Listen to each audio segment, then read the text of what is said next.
తాకట్టులో ఉన్న మీ బంగారం ఈ రోజు ఎంత ధర చేస్తుందో కొమ్మూరి గోల్డ్ వాళ్ళకి కాల్ చేస్తే ఫ్రీ గోల్డ్ కాస్ట్ చెక్ చేసి చెప్తారు. నమస్కారం అండి, సుమన్ టీవీకి స్వాగతం. నేను గీతాంజలి. ఇవాళ మనతో పాటు ఉన్న అతిథి నందకిషోర్ రెడ్డి గారు, అభ్యుదయ foundation and think tank CEO. సార్తో మాట్లాడదాం. సార్ నమస్కారం. నమస్తే అండి. సార్, నాగదోషాలకి సంబంధించి దేవాలయాల గురించి ఒక చిన్న డిస్కషన్ వచ్చింది. అంటే జాతకం చూపించుకునేటప్పుడు నాగదోషం ఉందని చెప్తూ ఉంటారు కొంతమందికి, అలాగే సర్పశాపం ఉందని చెప్పి సర్పదోషాలు ఉన్నాయని ప్రత్యేకంగా చెబుతూ ఉంటారు. మరి అలాంటి వాళ్ళు ఎటువంటి క్షేత్రానికి వెళ్తే నివారణ అవుతుంది? సాధారణంగా కూడా అంటే శాస్త్ర ప్రమాణికంగా మేము రీసెర్చ్ చేసిన 36,000 దేవాలయాల్లో మాకు కనిపించింది ఏంటి అంటే సర్పాకారంలో 3 క్షేత్రాలు మన దక్షిణ భారతదేశంలో ఉన్నాయండి. మన దక్షిణ భారతదేశంలో సర్పాకారము ఇది ప్రతి శాస్త్రంలో చాలా క్లియర్గా చెప్పబడి ఉంది. సర్పం యొక్క తల వచ్చి నాగర్కోయిల్లో ఉందండి. తమిళనాడులోని నాగర్కోయిల్ నాగరాజ టెంపుల్లో తల, ఆ మధ్య నడుం భాగం వచ్చేసరికి మన్నార్శాలలో ఉంది, కేరళలోనే మన్నార్శాలలో. తోక భాగం వచ్చేసరికి పాంబు మనలో ఉంది. సో ఇంకొక విధంగా కూడా చెప్పాలి అంటే రాహుశాంతులు జరగాలన్నా, సర్పదోష నివారణలు జరగాలన్నా, సర్పానికి సంబంధించినవి ఏమన్నా యాన్సిస్టర్స్ కర్సులు ఉన్నా, యాన్సిస్టర్స్ సిన్స్ ఉన్నా ఈ 3 క్షేత్రాల్లోనే చేసుకోవాలండి. ఇది శాస్త్ర ప్రమాణంగా మనం చేసుకోవాల్సిన క్షేత్రాలు ఏమైనా ఉన్నాయంటే ఇదే. ఎందుకు అంటే ఈ పాము ఆకారం అనేది, ఈ తల అనేది అక్కడ, నడుము అనేది మన్నార్శాల, తోక అనేది పాము మనకట్టు మన. ఈ తల భాగం వచ్చేసరికి నాగర్కోయిల్. ఈ నాగర్కోయిల్లో సర్పదోషాలకు సంబంధించిన వాళ్ళు, వెన్నుముక సమస్య ఉన్నవాళ్ళు, సర్పాన్ని తల రూపంలో మీకు ఎక్కడన్నా దోషాలు అంటే మీరు పాత దోషాల్లో ఒక ప్యాటర్న్ ఫాలో అయ్యేవాళ్ళండి, వివాహం ఆలస్యం అయ్యేవాళ్ళు కానీ, ఫైనాన్షియల్ బ్లాకేజ్ వాళ్ళకి మీ జాతకంలో మీకు విపరీతమైన యోగాన్ని ఇస్తుంటాయి, జీవితంలోకి వచ్చేసరికి మీకు ఆ ఫలితం అనేది అందదు. మన యోగం ఉండి ఫలితం ఎందుకు అందలేదు అంటే అక్కడెక్కడో దగ్గర నాగదోషం, సర్పదోషం అనేది ఉంటుంది.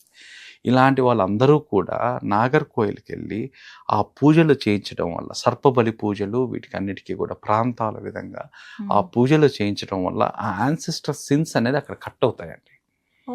సో ఈ ప్రదేశాల్లో లైవ్ సర్పెంట్ ఎనర్జీ సెంటర్స్ అంటారు వీటిని దేవాలయాలు అనే దానికన్నా లైవ్ సర్పెంట్. ఇక్కడ మీకు విగ్రహాలు, చెక్కబడిన విగ్రహాలు ఇలాంటి వీటికన్నా లైవ్ స్నేక్స్ ఉంటాయండి ఇక్కడ.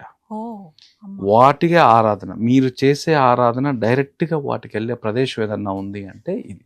ఈ నాగర్కోయిల్ దగ్గరకు వచ్చేసరికి మీకు అడ్రస్ వచ్చి నాగర్కోయిల్ కన్యాకుమారి దగ్గర ఉంటుందండి. దాంట్లో నాగరాజ టెంపుల్, ఆరుల్మిగు శ్రీ నాగరాజ టెంపుల్ అండి. ఈ టెంపుల్లో మీరు ఇక్కడ పరిహారాలు ఇవన్నీ కూడా ఈ నాగక్షేత్రాల్లో సెప్టెంబర్, అక్టోబర్ వరకు కూడా ఈ పెద్ద పూజలు అనేవి చేయరండి. అంటే సర్పబలి మామూలుగా అయితే సామూహికంగా కూడా చేస్తారు. సామూహికంగా కాకుండా ఒక్కొక్కరు వాళ్ళ ఫ్యామిలీకి సంబంధించి విడిగా చేయించుకోవాలి. అందరూ కూడా ఈ క్షేత్రాన్ని దర్శించాలి. ఇది నాగర్కోయిల్. ఫస్ట్ మీరు యాత్ర ఎలా స్టార్ట్ చేయాలంటే నాగర్కోయిల్లో స్టార్ట్ చేయాలి. తర్వాత రెండో దగ్గరికి వచ్చేసరికి మన్నార్శాల. మన్నార్శాల గురించి మనం ఇంతకుముందు ఒకటి చేసాము, మళ్ళీ చెప్తున్నాను. మన్నార్శాల టెంపుల్కి వెళ్ళాలనుకునే వాళ్ళందరూ కూడా 3 రోజుల ముందు నుంచి కూడా నాన్ వెజ్ తినకుండా, నెగిటివ్ థాట్ లేకుండా, కనీసం ఇంట్లో ఫైట్ కూడా జరగకూడదండి. ఏమాత్రం ఈ 3 ఇవిగా నియమాలు కానీ లేకపోతే మీరు ఆ టెంపుల్కి వెళ్ళి రాగానే వెంటనే ఫీవర్ అనేది వచ్చేస్తుంది. సో ఇక్కడ మన్నార్శాలలో మీరు చేయాల్సిన ఏదైనా ఉంటే సర్పబలి పూజ అని చేస్తారు. తర్వాత రాహు శాంతి, రాహు పరివర్తన చెందే ప్రదేశం ఏదన్నా ఉంది అంటే మన్నార్శాల. 30,000 నాగశిలలున్న ఏకైక ప్రదేశం ఏదన్నా ఉంది అంటే అది మన్నార్శాల. 30,000 నాగశిలలున్న ప్రదేశం. ఇక్కడ లైవ్ స్నేక్స్ మన పక్కనే తిరుగుతుంటాయండి. మనతో పాటే మన పక్కనే దాదాపుగా ఇది ఒక టెంపుల్ గా ఉండదు, ఒక పెద్ద వనం లాగా ఉంటుంది. పెద్ద పెద్ద చెట్లు, పెద్ద పెద్దవి. ఇక్కడ ఇంకొక తమాషా ఏంటంటే ఇక్కడ ఏదో నాగరాజుని వాళ్ళ అక్క, వాళ్ళ అన్న అని మనకు చూపిస్తారు చిన్న చిన్న ఆలయాలు, ఉపదేవుళ్ళు లాగా. మనం ఏమనుకుంటాం అంటే ఇక్కడ ఏమైనా శిలలు ఉన్నాయా అంటాం, కానీ అక్కడ శిలలు ఉండవు. కేవలం ఒక పై నుంచి కింద దాకా ఒక మూత ఉంటుంది, కింద మాత్రం చిన్న హోల్ ఉంటుంది. ఆ హోల్లో లైవ్ స్నేక్ ఉంటుంది. వాటిని అలా పరిచయం చేస్తారు. వాటికి అలా పరిచయం చేసి అవి లైవ్ గా ఉంటాయి అక్కడ. మీకు ఏదో విగ్రహాలు సప్త నాగ కన్యకలు ఇవన్నీ కూడా ఏదో విగ్రహాలు చేసేసి విగ్రహాలు అక్కడ పెట్టి కొలవడం కాదు. నిజమైన పాముల్ని కొలిసే ప్రదేశం ఏదన్నా ఉందంటే మన్నార్షాల. ఇక్కడ మన్నార్షాల్లో కూడా ఏంటంటే ఇక్కడ టెంపుల్ ప్రీస్ట్ కూడా హెడ్ కూడా ఒక ముసలావిడ ఉంటారండి. ఆమె అక్కడ హెడ్. అక్కడ మన సమస్యలు ఏదున్నా కూడా మనం అక్కడికి వెళ్ళి మనం హిందీలో కానీ రాసిస్తే అండి వాళ్ళు ఏం చేస్తారు అంటే మలయాళంలోకి రాసి అమ్మవారి దగ్గర ఇస్తారు. ఆమె అది చదివి నేరుగా నాగరాజు గారిని ఆరాధించి ఆమె అక్కడికక్కడే ఒక ప్రశ్నలాగా ఏదైతే మనం కుకీ సుబ్రహ్మణ్య స్వామి చెప్పామో స్వామి పూజారి ఒంట్లోకి వచ్చి మాట్లాడతాడనో ఈమె ఒంట్లో 24 గంటలు 365 రోజులు నాగరాజు స్వామి ఉంటారండి అమ్మవారికి. సో ఆమె డైరెక్ట్గా భగవంతుడే మనకు భక్తుడికి సొల్యూషన్ ఇచ్చే ప్లేస్ కూడా మన్నార్షాల. సో మీరు ప్రాబ్లం చెప్పంగానే ఆమె వెంటనే పసుపు కానీ ఇంకేదైనా విభూది కానీ వెంటనే ఆమె అక్కడ ఇస్తారండి మన ప్రాబ్లంని బట్టి. అది ఇంటికి తీసుకొని వచ్చి 11 రోజుల నుంచి 30 రోజులు మీరు వాడడం వల్ల మీకు ఉపశమనం కాదు, టోటల్గా దాంట్లో నుంచి బయటకు వస్తారు. సో ఇవి ఆగస్టు సెప్టెంబర్ దాకా ఈ క్షేత్రాల్లో ఎక్కడ కూడా సర్పబలి పూజలు అని జరగవు. సర్పబలి పూజలు అంటే ఎవరన్నా వంశంలో ఒక ప్యాటర్న్ ఫాలో అవుతూ ఆ కర్స్ మిమ్మల్ని ఫాలో అవుతూ ఉంటే వాళ్ళందరూ కూడా చేయించుకోవాల్సిన ప్రదేశం ఏదైనా ఉందంటే మన్నార్షాల. ఇది వచ్చి యాన్సిస్టర్స్ సిన్స్ పాపాలకి. తర్వాత యాన్సిస్టర్స్ కర్స్ అని ఉంటుంది. వీటికి తోక భాగంలోకి వచ్చేసరికి పాంబు మన కట్టు మన కరెక్ట్గా మన్నార్షాల నుంచి 80 నుంచి 90 కిలోమీటర్ల దూరంలో మీరు చూస్తే పాంబు మన కట్టు మన ఎక్కడైతే 5 తలల పాము వాసుకి ఇప్పటికీ లైవ్గా ఉందో, నేను మళ్ళీ చెప్తున్నా అండి, ప్రత్యక్షంగా ఉందో ఆ ప్రదేశమే పాంబు మన కట్టు మన. ఒకసారి ఇక్కడ ఇంతకుముందు మనం చేసాం. ఇక్కడ ఎక్కడ విగ్రహాలు శిలలు ఇలాంటివి ఉండవండి. నిజమైన 5 తలల పాము అంటే 5 తలల పామే ఉంటుంది అక్కడ. సో ఇది మనకు చాలా దూరం, ఒక 100 మీటర్స్ దూరంలో పెడతారండి. 100 మీటర్స్ దూరంలో ఒక దీపం వెలిగిస్తారు. మనం కూడా 100 మీటర్స్ దూరం నుంచే చూడాలి ఆ పామును. కానీ ఆ పాము మనల్ని చూస్తూ ఉంటుంది వాసుకి. మీరు పోయి అక్కడ నిలబడి అక్కడ ప్రార్థన చేసి మీరు వచ్చేయడం అంతే. సో అక్కడ ఉండే పూజారులకి వాళ్ళకి మనకు 100 మీటర్స్ దూరం ఉంటుంది. మన శ్వాస ఉశ్వాసాలు కూడా వాళ్ళకి తగలకూడదండి. ఏమాత్రం మనం మన శ్వాస నిశ్వాసాలు వాళ్ళ దగ్గర వాళ్ళు చనిపోతారు.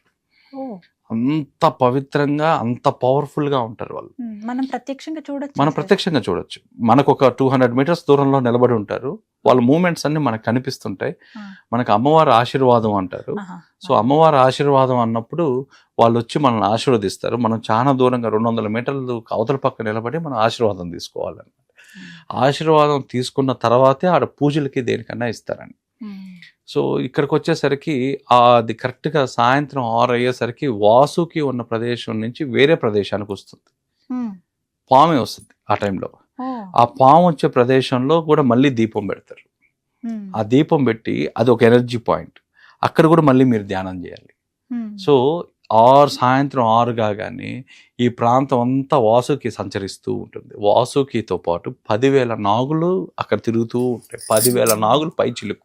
సో వీటిల్లో ఆ జనాలకి ఎవ్వరికి కూడా ఇంతవరకు ఒక స్నేక్ బైట్ జరగలేదు, ఏమీ జరగలేదండి. అక్కడ తిరుగుతూనే ఉంటాయి పాము. సో దాని తర్వాత అక్కడే ఒక చెట్టు ఉంటుంది. ఆ చెట్టు కింద వాసుకి ధ్యానం చేసే ప్రదేశం అది. ఆ ధ్యానం చేసే ప్రాంతం దగ్గర మీరు నిలబడి రాహుశాంతి పూజలు అనేది ఆ చెట్టు కిందే చేస్తారు. రాహుశాంతి కావాలనుకున్న వాళ్ళందరూ కూడా ఆ చెట్టు కింద నిలబడి రాహుశాంతి చేయించుకోవాలి. దీని తర్వాత గుడికి ఎదురుగ్గా దాదాపుగా ఈ సర్పబలి పూజ చేసే గుడి ఇంకోటి ఉంటుందండి. ఇప్పుడు జనరల్గా మీరు పూజలు వ్రతాలు అనగానే విపరీతమైన మంత్రోచ్చారణ వాయిద్యాలు ఇవన్నీ కూడా ఉంటాయి. కానీ సర్పాన్ని ఎప్పుడైతే మీరు ఆరాధించేటప్పుడు నిశ్శబ్దానికి ఉన్న శక్తిని మీరు అనుభవించాలి అంటే ఈ సర్పబలి పూజ పాంబు మనకట్టు మనలో చేయించాలండి. పాంబు మనకట్టు మన అనేది ఎవరికి పనికి వస్తుంది అంటే యాన్సిస్టర్స్ కర్స్ ఉన్న వాళ్ళకి, పూర్వీకుల శాపాలు ఉన్న వాళ్ళకంటే వాళ్ళకి ఒక ఏజ్ రాగానే ఒక్కొక్క ప్యాటర్న్ చెప్పాలంటే మనం ఇంతకుముందు చెప్పుకున్నాం. కరెక్ట్గా 9 నెలలు ప్రెగ్నెన్సీతో ఉండి, అంటే నేను ఒక ఎగ్జాంపుల్ చెప్తాను, మనకు వచ్చిన ఎగ్జాంపుల్. డెలివరీ అయ్యే టైంలో 1 అవర్ ముందు మైగ్రేన్ తలనొప్పి వచ్చి తల్లి చనిపోవడం, బిడ్డ బతకడం, ఇలాంటి ప్యాటర్న్స్ కొన్ని ఉంటాయి. వివాహం అయితే డివోర్సులు కావడం, ఇవన్నీ.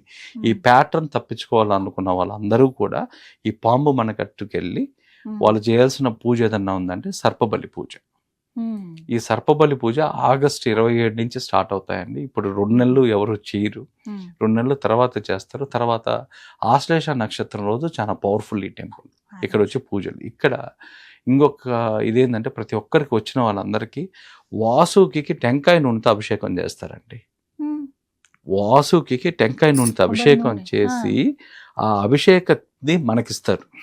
కొబ్బరి నూనె. ఈ కొబ్బరి నూనె ఎలా తాగాలి అంటే నాలుకకి టచ్ కాకుండా తాగాలి. మీరు నాలుక పైకెత్తి ఇలా లోపలికి వేసుకోవాలి. ఇది ఆచారం. ఏ మాత్రం నాలుక టచ్ అయినా మనకు బాగా లేకుండా వస్తుంది. నాలుక అనేది టచ్ కాకూడదు. సో ఈ ప్రక్రియ నాలుక కింద వేసుకోవాలి. నాలుక కింద వేసుకుంటే మీకు ఆ దోషం మీ బాడీలో వెన్నుముకలో అయితే ఏదైతే ఉంటుందో, సర్పాకారం వెన్నుముకలోనే ఉంటాయి మనకు సంబంధించినవన్నీ, ఆ వెన్నుముకలో ఉన్న దోషం అనేది నివారణ చెందుతుంది. సో ఇలాంటి ఆచారాలన్నీ కూడా ఈ సర్పక్షేత్రాల్లో మాత్రమే జరుగుతాయండి. కాబట్టి ఈ సర్పానికి సంబంధించిన వాళ్ళు ఏది చేయాలన్నా అథెంటిక్గా మన సౌత్ ఇండియాలో ఈ 3 క్షేత్రాలు దర్శిస్తే, నాగర్కోయిల్, మన్నార్శాల, పాంబు మనకట్టు. మన 2 days 3 days పెట్టుకోవాలి సార్. ఎలా వెళ్ళాలి? ట్రిప్ ఎలా? జనరల్గా ఇక్కడ నుంచి ఫ్లై అయ్యే వాళ్ళందరూ కూడా తిరువనంతపురంకి వెళ్తే, తిరువనంతపురం నుంచి ఒక 30 కిలోమీటర్స్ నాగర్కోయిల్ అండి. సో అక్కడి నుంచి మళ్ళీ ఒక 120 kilometres 3 to 4 hours journey Mannarasala. Mannarasala నుంచి మళ్ళీ ఒక 80 కిలోమీటర్లు పాంబు మనకట్టు మన. సో ఈ పాంబు మనకట్టు మన అనేది ఒక సినిమాటిక్ గా ఉంటుందండి మీకు ప్లేస్ కూడా.